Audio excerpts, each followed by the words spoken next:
Hey everybody, how's it going? Just giving her on this 038 Magnum project. Today I'm going to jump back in and start doing the exhaust and the intake.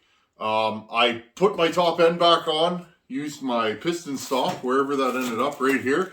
Reconfirmed my zero. My zero was a half a degree out, so I did bump it. So it is good to recheck your zero, if you think that you've bumped your timing marker. Even if you haven't, it's good practice to make sure that your zero hasn't moved. Now, what I'm going to do with this now is I want to set my exhaust roof. I'll show you guys how I do that, and we'll jump right in and start grinding again. I'd like to get this thing up and running. I have more time now to be in the shop, which means more content and more saw work, which is fun. I like doing this. So I'll get you guys back in here and we'll set our exhaust roof height. Okay, so I undid my cylinder bolts. I'm going to pull my cylinder off. Notice my timing wheel is at 180. I'm going to grab one of these highway rings. Okay, pull it out of the ring package here. Okay, now what I'm going to do is I'm going to take the ring, open end at the intake side. Okay, now I've washed and cleaned out the cylinder from when we did our transfer timing or transfer porting. Okay, just going to put that in there. And now what we're going to do is take the cylinder, push it down. Now I'm going to hold this in place. Okay, now what I'm going to do is I'm going to turn my saw around backwards. Okay,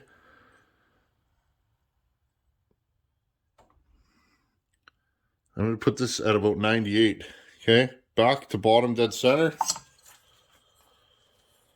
And there you go, friends.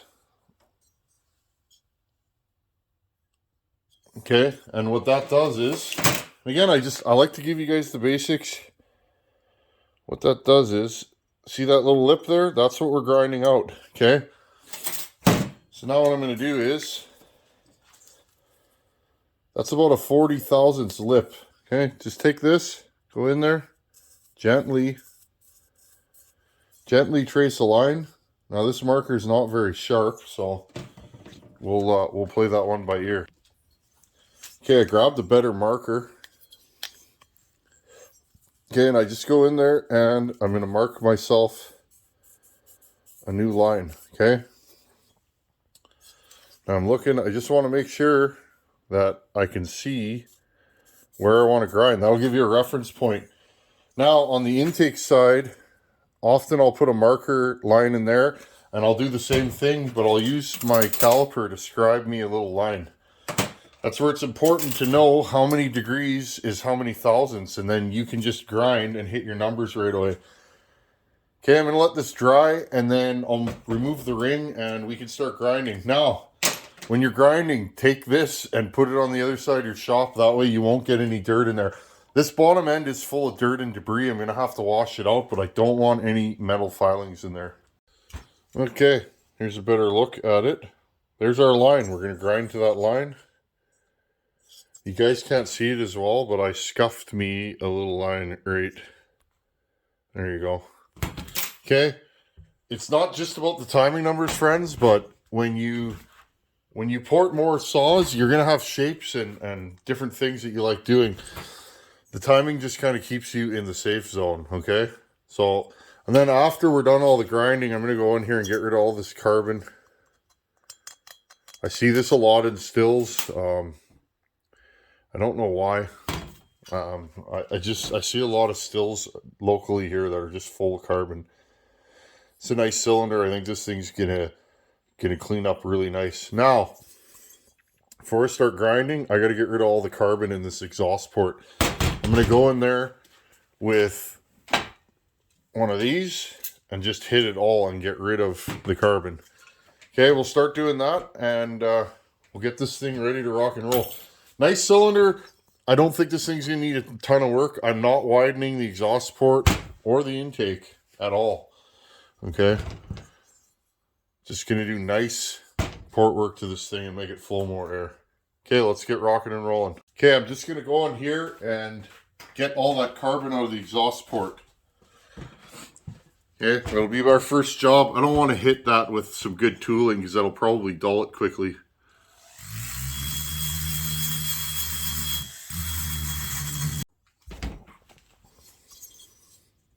Okay, I just went in there and hit whatever I could to get that carbon out. I can't quite get in the corners yet with my sanding drum, but that's fine. We'll deal with that later. Okay, let's raise the roof on this thing. Again, there's our line. Okay, just to give you guys a reference. Okay, I'm going to use one of these this time. It's pretty much straight walled with a little bit of a round end to it. I'm going to go in here and start grinding to my line, okay?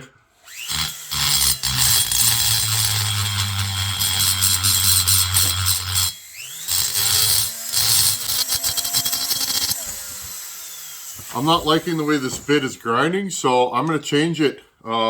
This exhaust port is very, very soft, I'm noticing. Not sure why, so I'm going to change to something less aggressive. Okay, I'll put a smaller bit in here.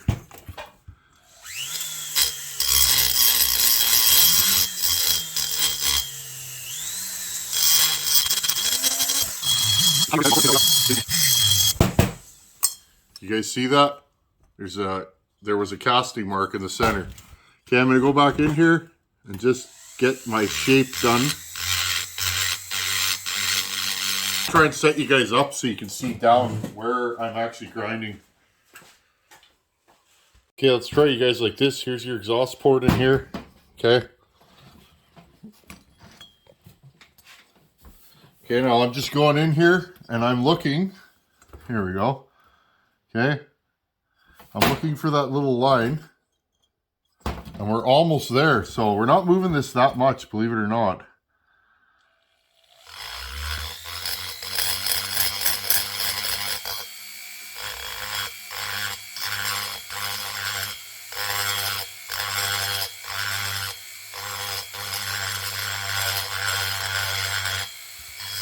Notice I don't have my tool running very fast.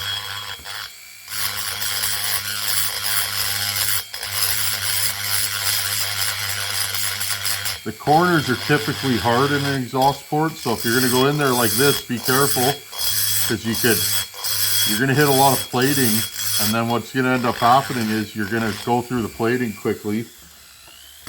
Again, the main thing is when you're porting, and again, I just like to explain to you guys what I'm doing. When you're porting, keep the shapes the same. Okay, I'm trying to make this a D shape. I don't want it flat and wide. I know some guys do their ports that way, but the wider your port is and the flatter it is, the bigger the chances you're going to catch a ring. Okay, that looks pretty good. Now what I'm going to do is I'm going to go in here. You guys probably won't be able to see this. I'm going to go in here and I'm just going to blend this out. Okay, and then I'm going to get this thing ready to polish once we hit our timing numbers. Okay, just getting rid of any imperfections, smoothing up the corners. I'll end up widening this just a little bit at the exit, just from blending it. There's a lot of seams and imperfections. Okay.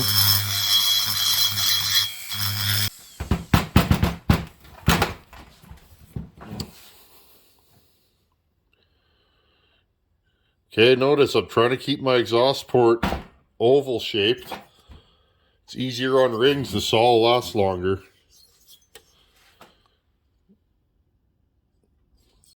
Here's a better look at the exhaust port. Okay, so all I'm doing is I'm going in and just blending everything and pulling it out. Okay.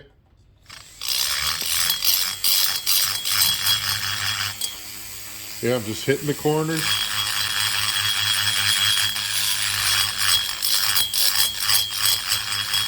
Again, the corners are really hard, so just taking my time. Eventually that burr's going to grab, and when it does, it's going to pull a bunch of material out.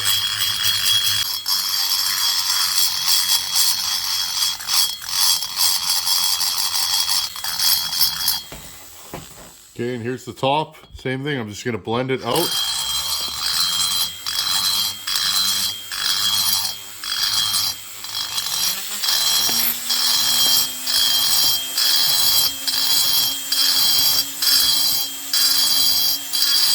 Okay, I'm just following my edge. Every time I cut, I can see a new edge.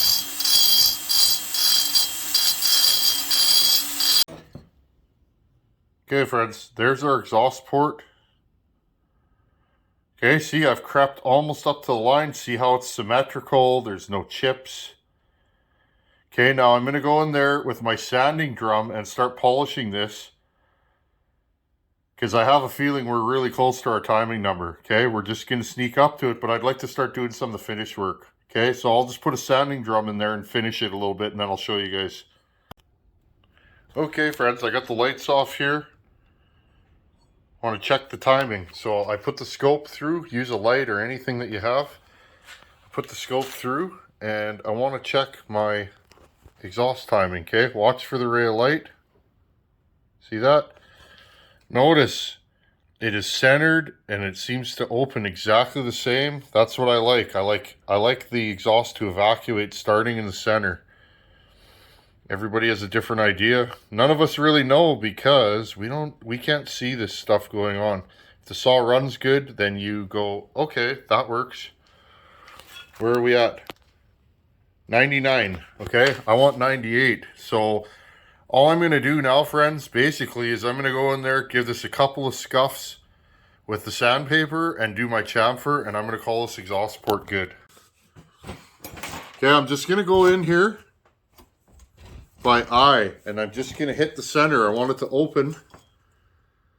I want it to open about 5 thousandths more, and then I'll do my chamfer.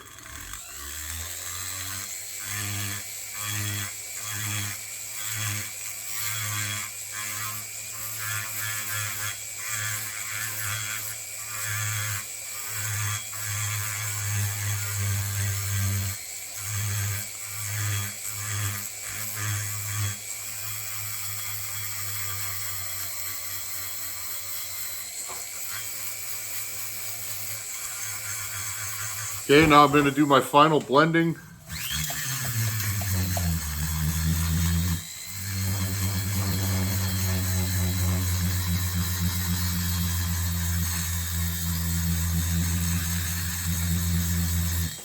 Okay, now I'm going to chamfer the exhaust port so the rings don't catch.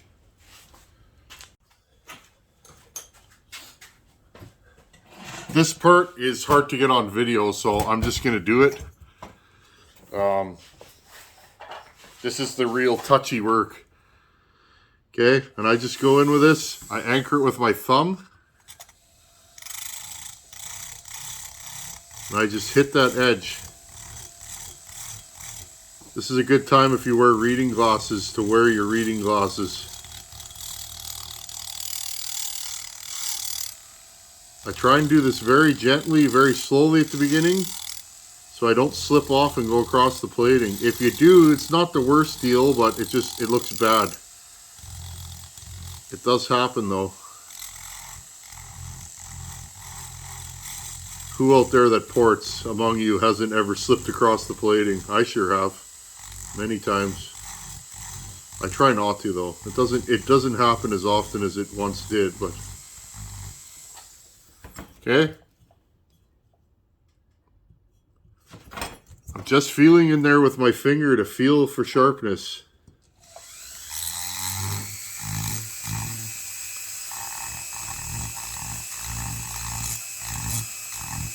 After you go across it a few times, you'll start to see a little ledge there. That's your chamfer. You don't want your chamfer too big, you don't want it too small. Look at a factory chamfer and kind of go from there. That's what I used to do when I first started.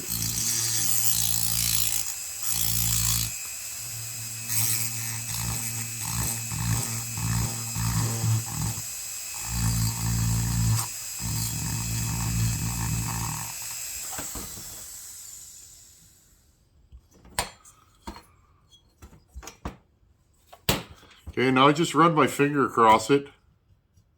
It's getting better. It's not quite there yet. I'll kind of show you guys and then I'll drop back in when the chamfer's done.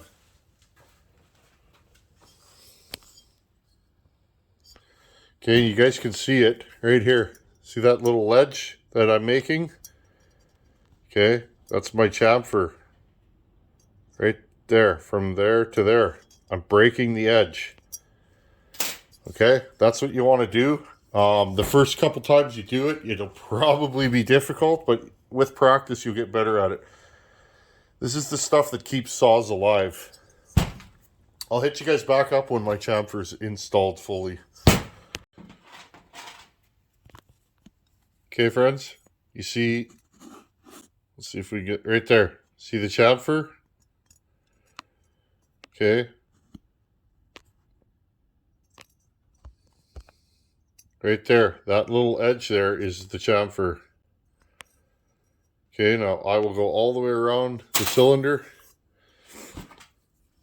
Okay, with sandpaper, and I will clean it up till it's a mere polish. Now I'm going to go in here with a mandrel and sandpaper, see how it is now, and I'll show you guys how it is when it's done. I'll polish that up real nice. There's our polished exhaust port. This cylinder had some imperfections in it. It's actually kind of funny, but whatever, it works. She's shined up, nothing will stick to her, and you could keep going farther than that. That's 600 grit. You could go 1,000, 2,000. I see some really nice exhaust ports out there. For a work saw, though, we're going 600. That's good enough. I don't find I have fouling issues with carbon, but that's just me. My scope here, put that in there. Now what I'm going to do is I'm going to turn the wheel backwards until I see the first ray of light coming through here.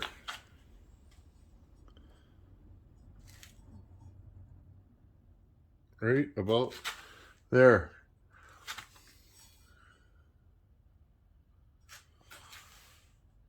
And we are right on the money where we want to be. Okay, once again, first ray of light. Okay. Notice the shape of the exhaust port. It opens in the center. Okay. First ray of light right there. Okay, once again, friends, turn your wheel, okay, backwards until you see the first ray of light. See? Right there, you can just see it. See it?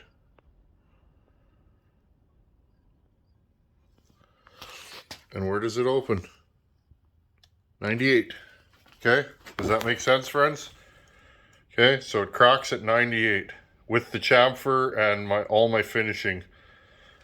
If you're about a degree or half a degree off on your timing, then do your chamfer and you'll usually be bang on.